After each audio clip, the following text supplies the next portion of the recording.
Oh hi, have you played game where you're like, wow, that's shocked? I haven't.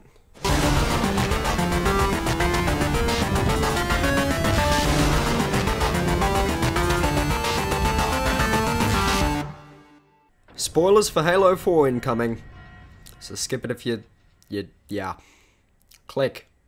Quick, you're running out of— Now, when video games are blamed for mass homicide, Halo is usually one of the games that comes up. But I never really got that. I mean, it's pretty colorful and happy compared to most shooters. I mean, you got your goofy little grunts and, oh look, there's confetti, and not to mention the little purple spaceships. Oh, holy hell! What happened? Now, Halo 4 tried some pretty new things for the series, but this was a pretty decent slap to the face. And I don't mean that in a bad way. I enjoyed it. No, but it was really intense, especially with that build-up and the game making it look like for a second we had lost the Chief. I didn't really explain how he survived, but whatever. This is still pretty shocking, and good on 3 for 3 for trying something new. And when I say new, I mean ripped straight off the Raiders of the Lost Ark.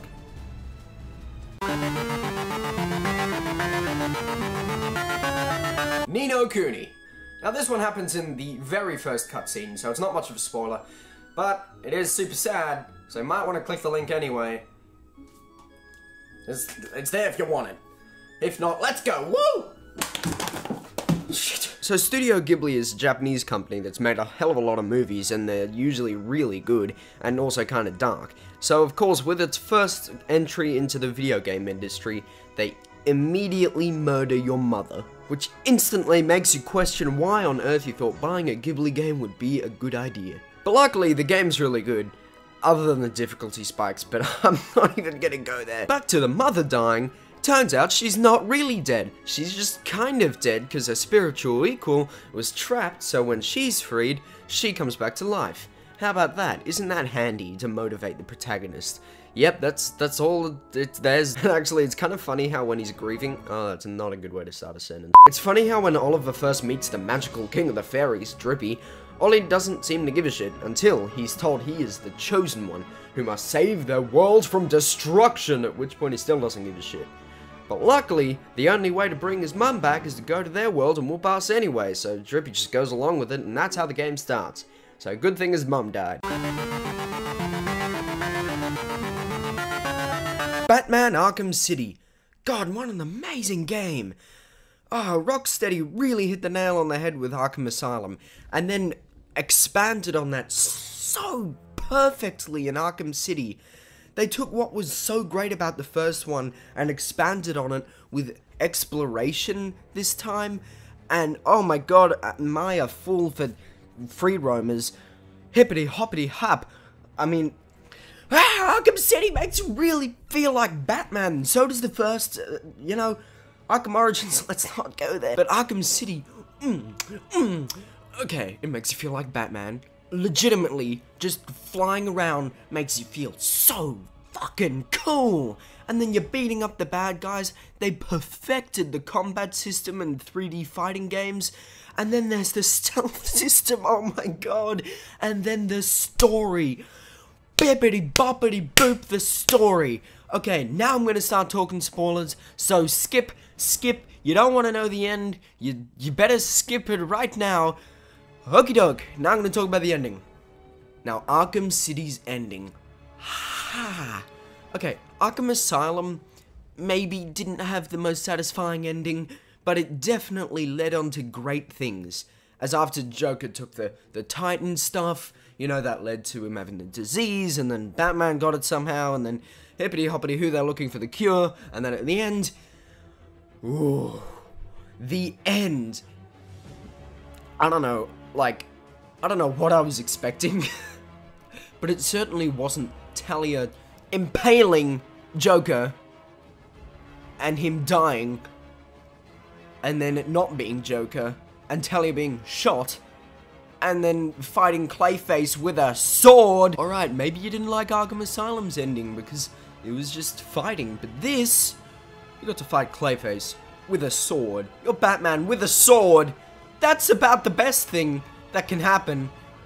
And oh my god, Rocksteady, it's just, they know how to capture my heart. So, okay, you beat Clayface, and then Joker's like, I'm gonna become immortal by jumping in purple. And then you're like, oh, no, you're not. And then Batman throws a sword, and it's like, oh, shit, he's gonna kill him. Oh, okay, he's just the coolest guy ever. And then Joker falls down, and Batman, for the first time, seems like he's contemplating letting Joker die. Which is... it's a pretty big deal.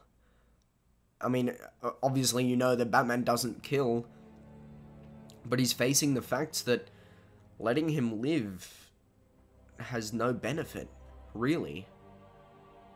And then Joker jumps on Batman, and boom, the cure is gone. And Joker has the most fittingly creepy death scene I've ever seen. Joker dies.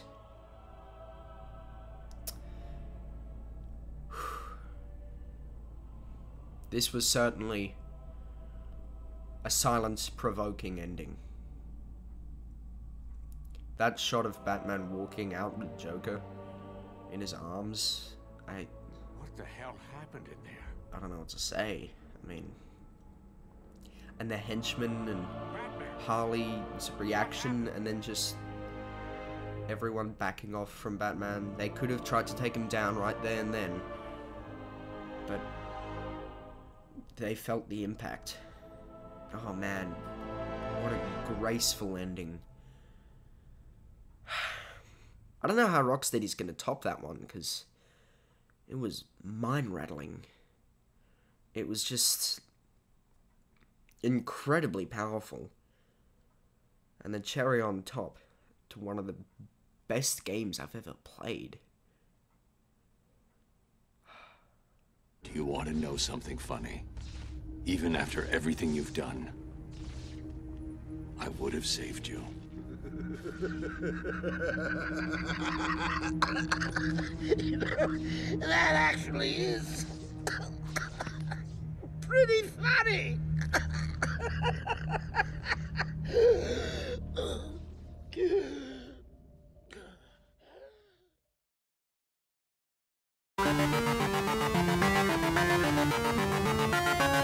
Call of Duty, the first one. Black Ops, the first Black Ops. Link, spoiler, let's go. Now, Black Ops had a pretty neat story. The whole game was played through flashbacks as you are asked questions by some interrogation dude. It's like Slumdog Millionaire. Probably. I mean, I haven't seen it, but one of the biggest shocks for most people might have been the fact that you were pretty much a sleeper agent for the Russians the whole time.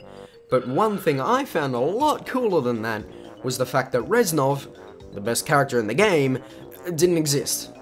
I mean, he existed in the first mission, but then he left and disappeared, and we never saw him again, except we did see him again, because we had a defect from the brainwash from the Russians.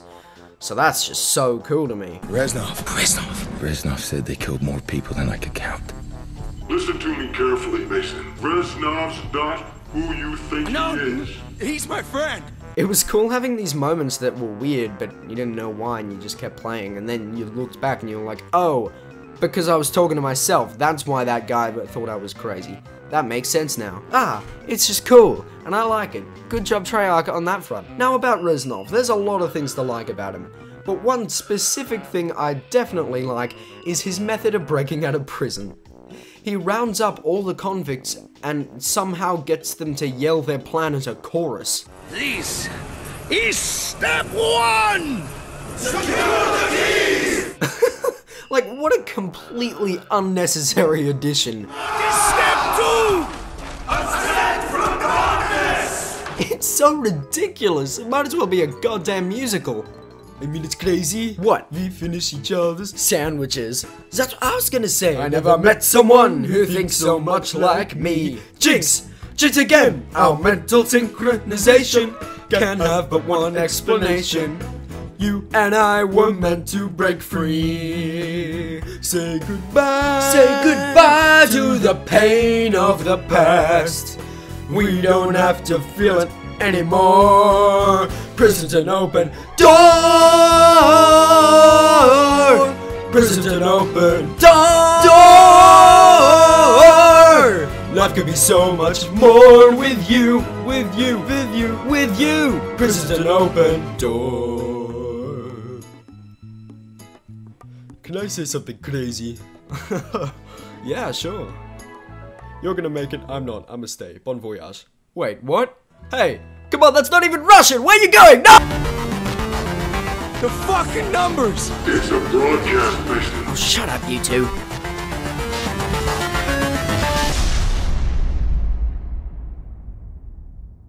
LA Noire was a fantastic, unique, engrossing, immersive experience. Honestly, playing as the detective, it forced you to be thinking constantly about, okay, where am I going? What have I got to do? What clues have I got? Who could have done it? How could they have done it? All these things, how are these cases connected? Because oh man, the story intertwined with all the cases so well. It's so good. I mean, okay, it has its problems. Like, there are some moments where you'll be thinking, I'm just mashing A. And you can't really free roam too much, because if you smash into stuff, your rank gets lowered. But I think the character relations and the really, really interesting story, at least to me, makes up for it. And the gameplay is just good. Now I'm going to start spoiling stuff, so seriously, if you haven't played the game, skip it.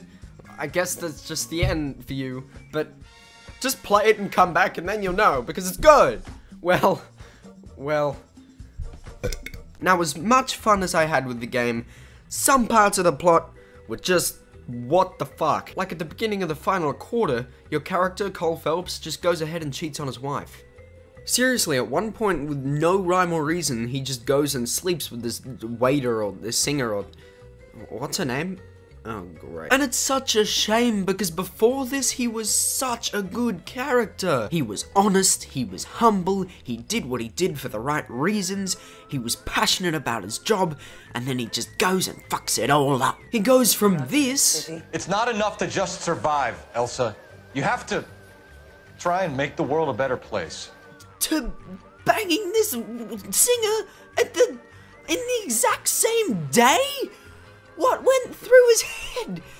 We are given nothing. He's just like, I have to, like, here. He can wait. There's something I need to be sure of. Give me till tomorrow morning. Don't do anything I wouldn't do, partner. And then later he tries to justify it to his wife like this. I'd like to explain, Maria. To tell you what I've been going through. What you've been going through. I have had reporters camped out on the front lawn all morning. I can't stand it, Cole. What the fuck?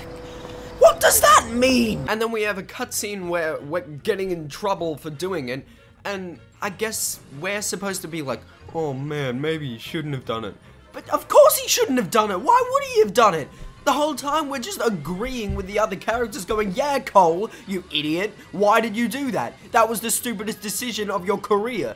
Why? You had such a good run, you were such a good character, I respected you so much, and I think I'm gonna have a heart attack! I don't know why Team Bondi thought that was a good idea. Maybe it was just an excuse to demote him to arson so he could get the final piece of the puzzle, but he probably could have done it in Vice. I mean, I don't know. And as bad as that is, that's not even the biggest shock. The biggest shock is definitely the ending. And if you've played it, which I hope you have if you're watching this, is the... oh my god. What? What? What? Okay, let me put you in the picture. We've gone through so much shit finding out who this guy is, who's responsible exactly, and we finally done it. We just gotta go through the sewer, we gotta get this guy, and then we gotta go and get the other guy. So here we go. Alright, got this guy. Okay, now we gotta run and let's leave. Let's leave.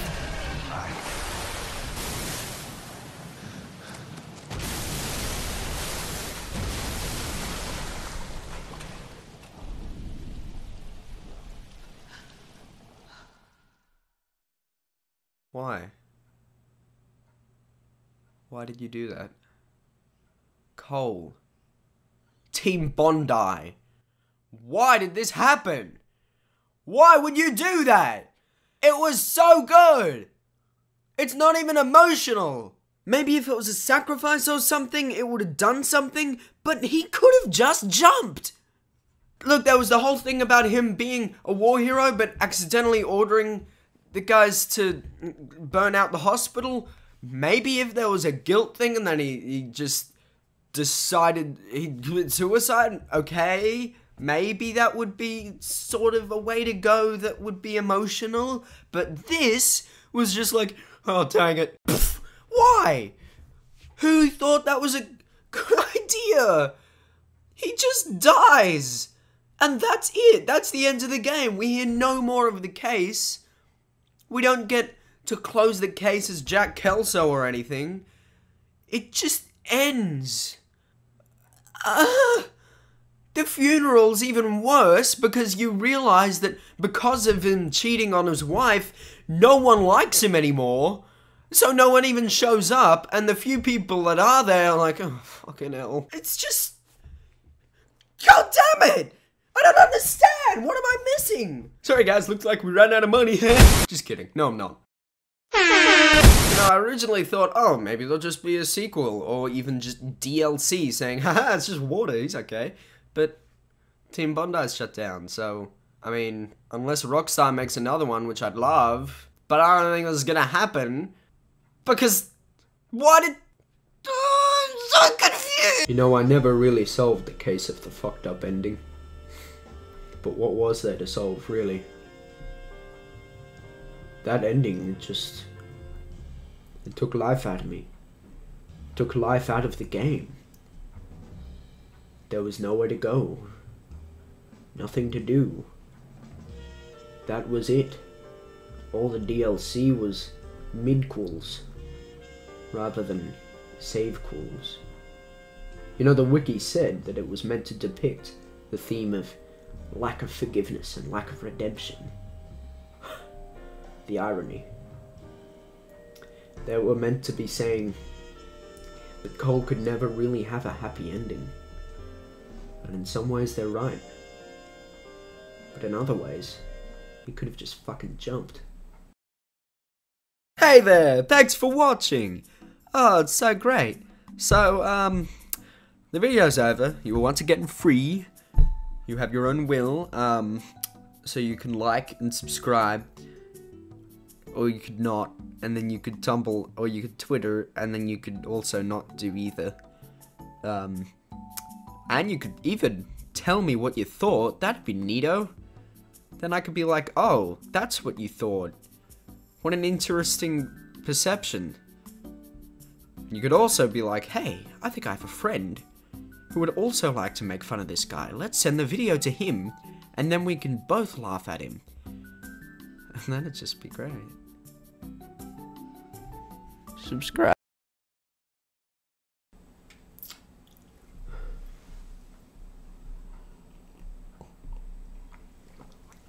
God, I love my fedora.